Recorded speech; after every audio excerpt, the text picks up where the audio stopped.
Hello, and welcome to my audio videocast. This is episode number 3 on the topic of generosity. Today I will be taking from an article by Dr. Upai Dholakia, who has a PhD. The article is called The Science Behind Behavior. I've also done a little bit of research on the topic of generosity, and I will be taking and speaking from that resource. And also, I will be taking from the Good Book and some positive quotes and inspirational quotes that I've read over the years. So let's just jump right in. The topic of generosity is a hot button issue, I think, because generosity is one of those things that you can clearly see in our culture, those who have it and those who don't have it. Takes, for instance, celebrities. Celebrities, also athletes, millionaires, and billionaires who have a lot of money and have a lot of resources, a lot of times are some of the most unhappy people and have some of the most dysfunctional lives. Why is that? Now, I'm not saying all millionaires and billionaires have these kind of lives, or all athletes or all celebrities have these kind of lives, or all public figures, but I am seeing that there's a pattern here. And I think the pattern is because as human beings, we are made to do two things: to give and to receive. And if we don't do that effectively, we can't be complete people.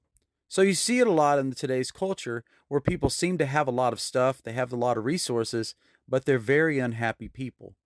Broken lives, broken homes, broken relationships. These are all things I think are part of generosity, and that comes into play. So as I read these things to you and share this article, just let these things be something that you take inspiration from and maybe make your life better. I know when I read things about generosity, I challenge my own self to think, am I being generous enough? But I also know that part of generosity is also receiving. When someone gives you something, saying, thank you for doing that. I appreciate that. That is part of generosity because we are made to give and we are made to receive. If we are doing that, I think, like I said before, we are becoming more complete people. So to whom much is given, much is required. When you are given much, those things that you are given are given to you for a reason, I believe, and they are used to be a resource to help other people and to affect change in this world. If you're not doing that and you're hoarding up the resources, I think you're going to be a very unhappy person. How generous are you is the key factor in the kind of person that you are. But you should not use guilt as a springboard for generosity, but instead follow the inner leading of your convictions. If you think you feel moved to be generous, then follow that. Don't ignore that feeling. So today, let's dive into the article. So we start off the article by Dr. Upai in The Science Behind Behavior with a man who enters a remote village in central India. After the man had entered the village leader began to walk him around the village and show him around. As he was walking around the village, a beaming old woman loudly beckoned to him, called him over. She was at least 70, grizzled and lean, with the build and posture of someone who had labored in the fields all of their life. Her hut was very basic, essentially a one-room shack made of mud and cow dung and a thatched roof. A woman who had barely enough to eat and little else besides. Yet she began to offer the man, a perfect stranger, a large fraction of what she possessed, on a relative scale, with no expectation of receiving anything in return. Everything the woman possessed could easily be stacked on the single Shar-Pei bed with plenty of room to spare. Despite these meager conditions and a few possessions, her face lit up with the most brilliant and welcoming smile. The man could not understand her language, but he knew one thing, that she was gesturing him to sit on the Shar-Pei. She then offered him a steaming glass of tea and a plate of food. After he finished it, she offered him even more, and she would not take no for an answer. How can someone who is hanging by a thread economically, having so little money and possessions, still be so happy, so confident, so full of joy, so generous, and so willing to share? This is no anomaly. According to research, people that have less give more. High and low social class individuals were compared in this study. Low social class participants were more generous and believed they should give more of their annual income to charity, 4.95% to 2.95%, and were more likely to trust strangers and were more prone to help others in distress. Contrarily, higher social class individuals have been shown to be more unethical, more likely to take things from others, lie, and cheat. So, can we say that people that have less give more? A huge reason why those who have less give more is experience and upbringing. When you have struggled just to survive, to pay the bills, and live month to month, week to week, day to day, it gives you a sense of empathy for those who are without or need the kindness of others to make it. You can relate with that person because you've been there. It's a shared experience. You can see in social experiments where homeless people will give to others the shirt off of their back if it means it will help them. Why do those people who have less give more? Part of the reason lies in the fact that they are more compassionate and more sensitive to the needs of others. Psychologists refer to their way of thinking as a contextualist tendency marked by an external focus on what is going on in their environment and with other people.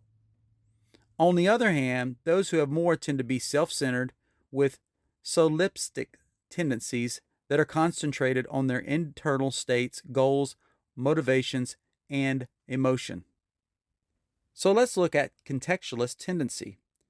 The main tenet of contextualist epistemology is that knowledge attributions are context sensitive, and the truth values of know depend on the context in which it is used.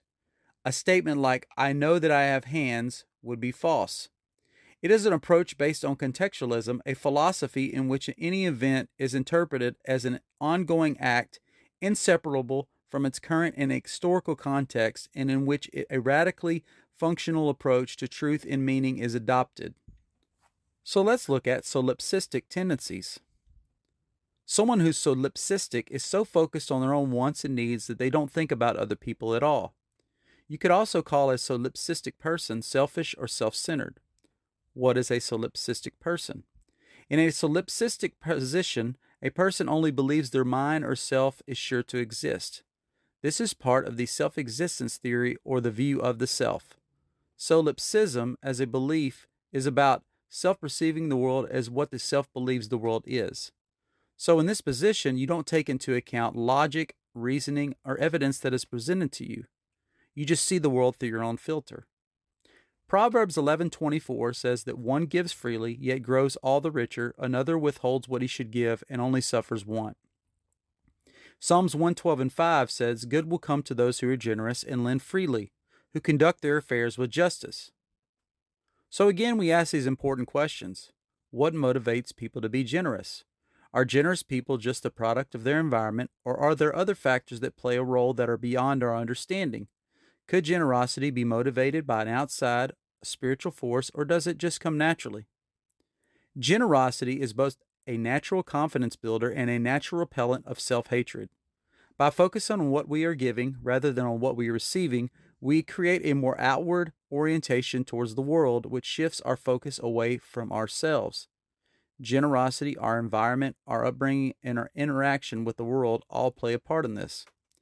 I think it's safe to say that how we are brought up or raised as children plays a huge part in this generosity. Parents influence us in so many ways and can direct our lives in a positive or negative direction. If you have a very self-centered, get yours, look out for how others might hurt you or try to take from you type of upbringing, naturally you may turn out to be self-centered, or maybe not. Some are brought up in this manner and shun this way of life and do whatever they can to not be a duplicate of their parents. But if children see the opposite and the parents are very generous, they in turn will be more prone to practice that type of behavior. Also, if you look at others as equals and not see yourself as better or above them, despite social status, it is a given then that you will be a better human being and more generous. It also goes on to say that being proactive about generosity can motivate you to be more generous more often.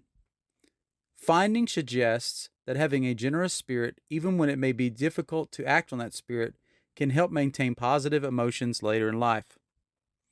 Many studies investigating the link between generosity and psychological well-being have been linked to what people may see as being happy. While popular culture may imply that happiness comes from focusing on yourself, research suggests the opposite.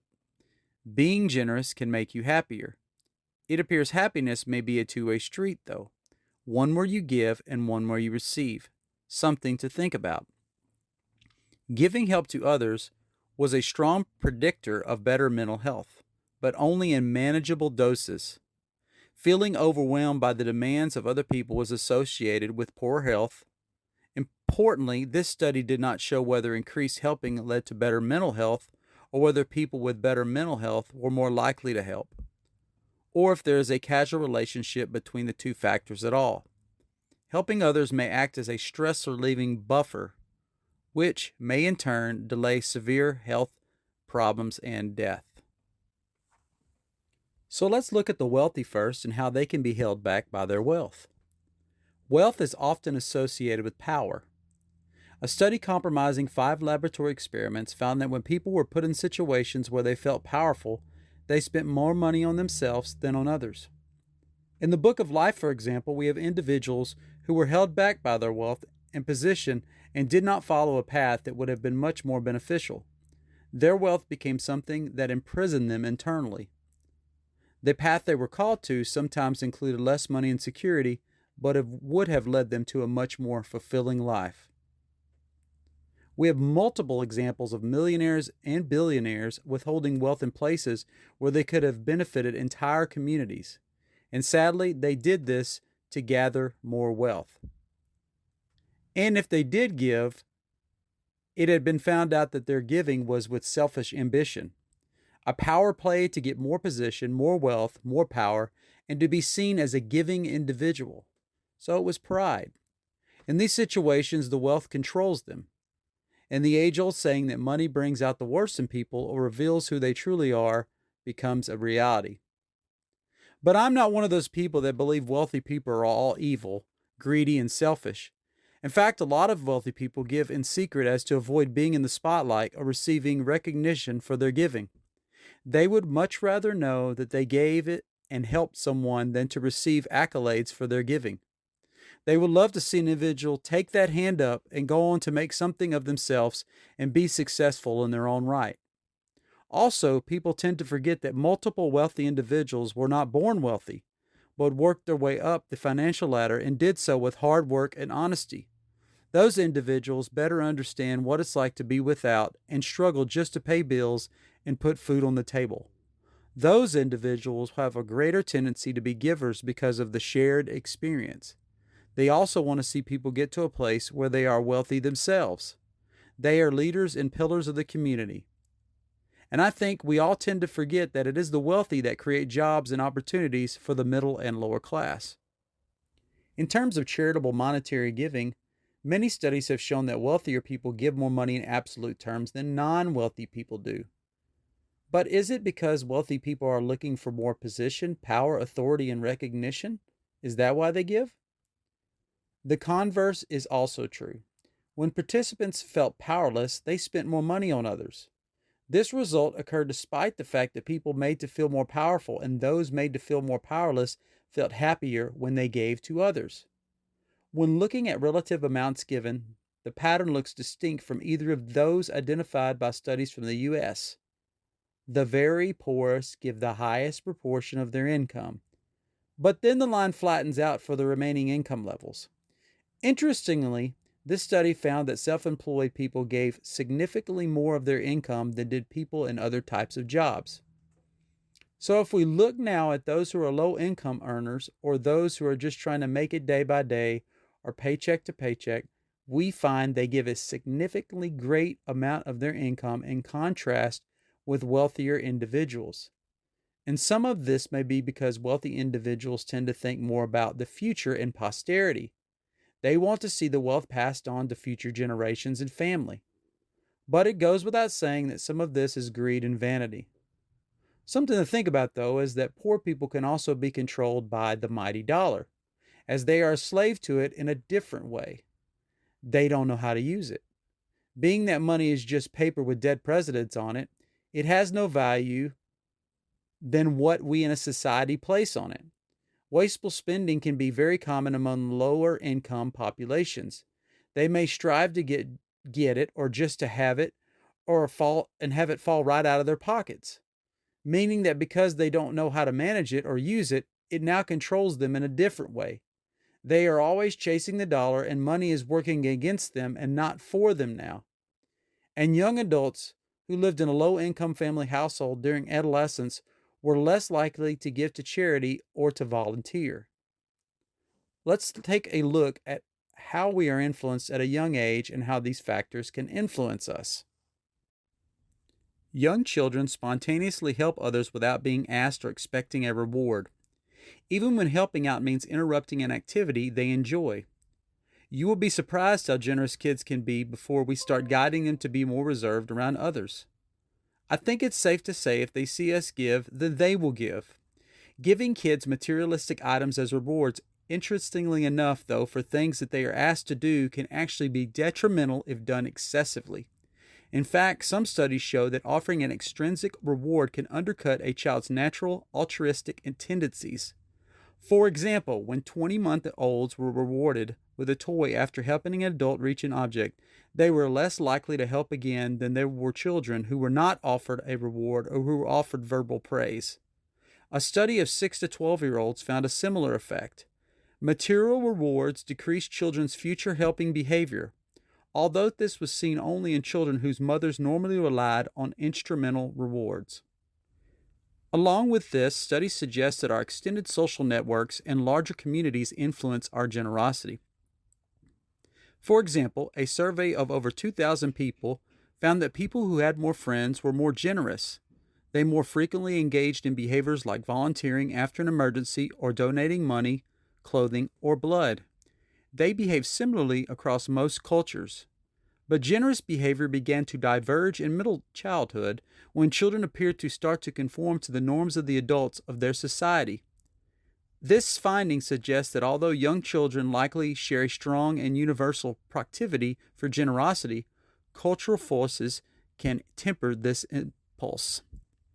A more recent study in younger children, 3 to 6 years old, found children help significantly more after being exposed to the idea of being a helper rather than to the idea of helping, suggesting that encouraging young children to see helping as part of their identity may nurture their generous behaviors. So, when we look at generosity, money should not be the driving force. Although it plays a big part, there are other forms of generosity that can make a huge impact, two of those being volunteering and donation to charity. Giving of our time and resources to an organization or individual, or giving to an organization that can be the arms and legs of generosity for you. A meta-analysis of 37 observational, non-experimental studies published between 1968 and 1994 found that 70% of older volunteers reported a greater quality of life than did non-volunteers. Volunteering is a sacrificial service, and after volunteering, people get a better sense of well-being, and it goes without saying that it can make you feel like a more complete person knowing your efforts helped another individual. Some factors that help people donate or volunteer are this. When people see where their money goes to, or how their money is spent, or who is spending it, they tend to be more generous. Studies suggest that social information provided by being able to see what other people had supposedly donated had a large impact on the behavior of potential donors also. Receivers with a history of past generosity received significantly more frequent donations, suggesting that people are more generous towards people whom they perceive as generous. This study also found that people reported a stronger intention to engage in generous acts in the future after writing about a time when they felt a strong bond with someone else. Now let's look at social discounting. Being generous to blood relatives may ensure the survival of our kin and thus the continued transmission of shared DNA. Being generous to friends that we are likely to interact with again may result in the reciprocal generosity in the future. It may also help make us happier. Results from one study found that spending money on our closer social ties leads to more happiness than spending money on weaker ties. In general, people are more generous and kinder toward people with whom they share some sort of affiliation, people whom they see as a member of their in-group. An interesting thing to consider is something I personally had to deal with when working with adolescent youth. I had to set some boundaries when working with them. So I would not fall into compassion fatigue. And that is something to consider when you are wanting to be more generous.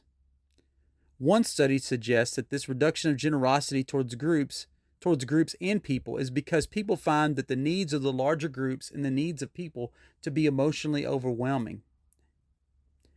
So let's look at something else here.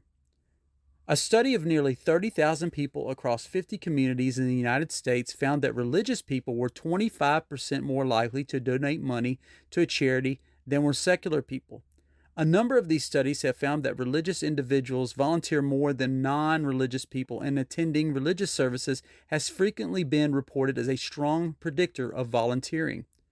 So volunteers are generally richer, more religious, and better educated than non-volunteers, and they also have a lower mortality risk. There is also a great deal of research about how positive emotions may elicit generosity. Economists in particular are interested in how people are motivated by so-called warm glow motives. That is the warm, pleasant feeling that people get when they are generous. Giving of our time, energy, and sometimes money can make a huge difference. The power of generosity is underestimated in the extant literature, especially in its ability to maintain or build trust, which is essential for coping with noise. But with both rich and poor people and all people in between, helping people or giving to alleviate guilt should be questioned. As it says, be cheerful when you're giving. One act of kindness or willingness to help someone can make a huge difference and sometimes be beneficial for us in ways that we can't see yet, changing the whole course of our lives with just one action. As we look at the city of Jericho, for example, which was an evil city a long time ago, back in biblical days, we see that the children of Israel went to Jericho, to this city. They wanted to basically check out what was going on in it, and they sent 12 spies. Well, the people of Jericho heard the spies were there, and they went to look for those 12 spies, and they came to this woman's house, and the woman actually helped them. She said, "You can hide here." And so they hid in her house. So the people of Jericho came looking for these 12 spies, and the woman told them, "I don't know where they are. They're not here." So as the children of Israel came back to Jericho, marched around the city, the walls fell, they went into the city, and they were going to take care of these evil individuals, these evil people. They spared the life of this one woman who had hid them, had hid the 12 spies from the people of Jericho. Because of this act, this woman was spared. Her name was put into the count of people to be spared. So like I was saying before, you never know how far generosity will go. So what do the generous people look like, and what do they do? What do they do that can motivate us? Let's look at some points here. Okay, let's look at point number 1. Generous people, they dream big dreams for their money. Our money is only as valuable as what we choose to spend it on. Generous people use their excess to bring big dreams into reality. Our financial resources can be used to improve the quality of life for others. They can be used to make our community safer, smarter, and more responsible. They can be used to make this world a little more pleasant for everyone. Indeed, generous people dream big dreams for their money, and so should we. Number 2, they see more resources to give than money. We have so much more to offer this world than just financial resources. We have time, talents, experiences, and lessons learned. Giving people think beyond their money and begin to invest their lives into others. Oftentimes, this step can be more difficult than signing a check, but usually it is more desperately needed. Number 3, they fully embrace the reality that life is short. Life is short, and we only get one shot at it. Those who fully embrace this reality learn to live life in light of it. They recognize we have but a short time to leave our imprint on this world, and they cheerfully give their resources to accomplish it. And number 4, they are content to live with less. By definition, true generosity requires a level of contentment. It recognizes the reality that giving our resources to another person means we have less for ourselves. In this way, contentment forms the foundation for generosity. But in response, surprisingly enough, generosity also becomes the fuel for greater things in life. Thank you for joining me today. This has been part of the Generosity series. This was part 3, and this was taken from an article by Dr. Utpal Dholakia called The Science Behind Behavior. It was also taken from some of my own personal experiences and personal notes. I hope you will join me next time on my next audio cast and video cast. Until next time, have a blessed day. Bye.